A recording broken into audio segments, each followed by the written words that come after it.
Welcome to Roopa's kitchen videos. ಇವತ್ತಿನ recipe ರಾತ್ರಿ ಉಳಿದಂಥ ಅನ್ನವನ್ನು ವೇಸ್ಟ್ ಮಾಡದೆ ಒಗ್ಗರಣೆ ಯಾವ ರೀತಿ ಮಾಡೋದನ್ನು ಇವತ್ತು ನಾನು ಇಲ್ಲಿ ಹೇಳ್ಕೊಡ್ತಾ ಇದ್ದೇನೆ. ಬನ್ನಿ ನೋಡೋಣ ಯಾವ ರೀತಿ ಮಾಡೋದು ಅಂತ. ಒಂದು ಕಡಾಯಿಯನ್ನು ನಾನು ಇಲ್ಲಿ ಬಿಸಿ ಮಾಡೋಕ್ಕೆ ಇಟ್ಟಿದ್ದೇನೆ. ಅದಕ್ಕೆ ಎಣ್ಣೆಯನ್ನು ಹಾಕೋತಾ ಇದ್ದೇನೆ 2 ಟೀ ಸ್ಪೂನ್.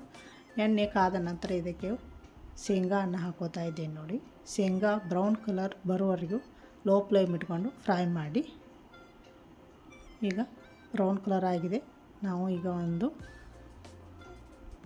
ಬಾಲ್ಗೆ ತೆಗಿತಾ ಇದ್ದೇನೆ ನೋಡಿ. ಈಗ ಇದಕ್ಕೆ ಎಣ್ಣೆ ಇದೆಯಲ್ಲ, ಇದಕ್ಕೆ 1 ಟೀ ಸ್ಪೂನ್ ಸಾಸಿವೆ, 1 ಟೀ ಸ್ಪೂನ್ ಜೀರಿಗೆಯನ್ನು ಹಾಕೋತಾ ಇದ್ದೇನೆ. ಸಾಸಿವೆ ಸಿಡಿದ ನಂತರ ಇದಕ್ಕೆ ನಾನು ಈಗ 4 ಕರಿಬೇವಿನ ಎಲೆಯನ್ನು ಹಾಕೋತಾ ಇದ್ದೇನೆ ನೋಡಿ. ಕಟ್ ಮಾಡ್ಕೊಂಡಿರುವಂಥ ಈರುಳ್ಳಿಯನ್ನು ಕೂಡ ಹಾಕೋತಾ ಇದ್ದೇನೆ ನೋಡಿ. ಚೆನ್ನಾಗಿ ಫ್ರೈ ಮಾಡಬೇಕು. ಈಗ 1 ಟೀ ಸ್ಪೂನ್ ಅರಿಶಿನ ಪೌಡ್ರನ್ನು ಹಾಕೋತಾ ಇದ್ದೀನಿ ನೋಡಿ. ಈರುಳ್ಳಿ ಚೆನ್ನಾಗಿ ಫ್ರೈ ಮಾಡ್ಕೋಬೇಕು.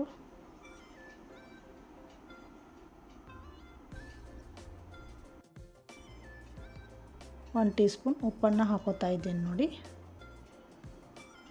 ಈಗ ಚೆನ್ನಾಗಿ ಮಿಕ್ಸ್ ಮಾಡ್ಕೋಬೇಕು.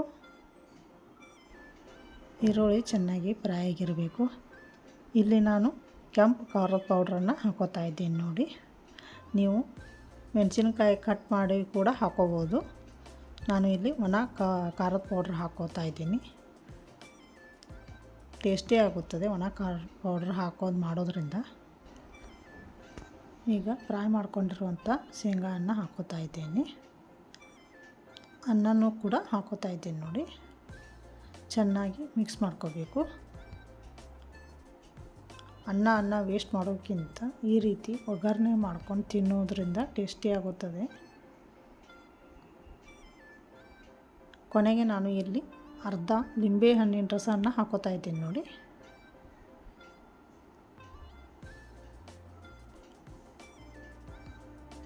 ಈಗ ಚೆನ್ನಾಗಿ ಮಿಕ್ಸ್ ಮಾಡ್ಕೋಬೇಕು.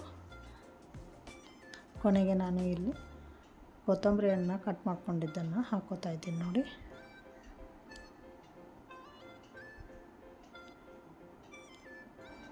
ಈಗ ಉಳಿದ ಅನ್ನದಿಂದ ಒಗ್ಗರಣೆ ಅನ್ನ ರೆಡಿಯಾಗಿದೆ ನೋಡಿ.